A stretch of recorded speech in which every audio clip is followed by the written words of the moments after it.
Добре дошли отново в нашия канал. Днес ще ви разкажем за най-известните митични същества в България. Самодивите. Самодивите са митични същества, присъстващи в славянската митология, особено в България, Сърбия и Северна Македония.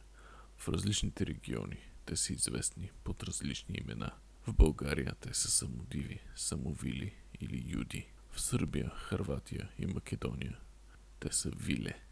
Полша те са вили.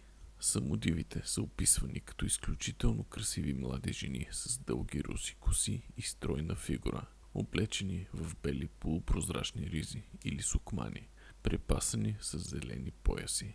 На главите си носят венци от самодивски цветя, а под мишниците си имат леки крила, които им позволяват да летят. Техният поглед е толкова магнетичен, че може да омагьоса човек и дори да го убие.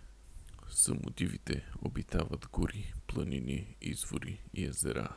Активни са през нощта, особено в периода от пролетта до есента, от благовец до секновение. Обичат да се къпят в чисти води, да пеят и да танцуват на лунна светлина. Често играят хора на самодивски поляни, оставяйки следи от изсъхнала трева.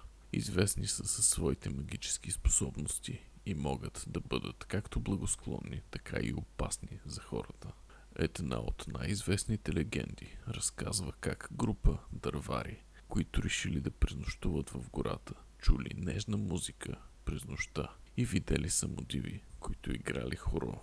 Един от дърварите не устоял на красотата им и се присъединил към танца, но сутринта го намерили изтощен и безмълвен.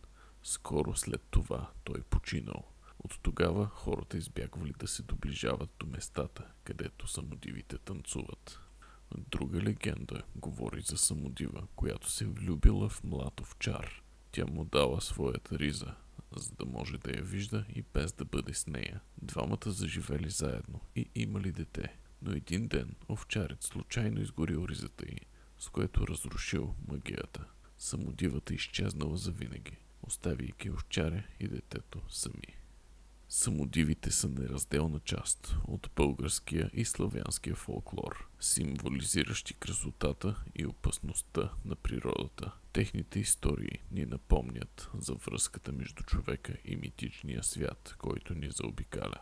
Благодарим ви, че гледахте нашето видео. Ако ви харесва, не забравяйте да се абонирате за канала ни и да споделите тази история с вашите приятели. Ще се видим в следващото видео.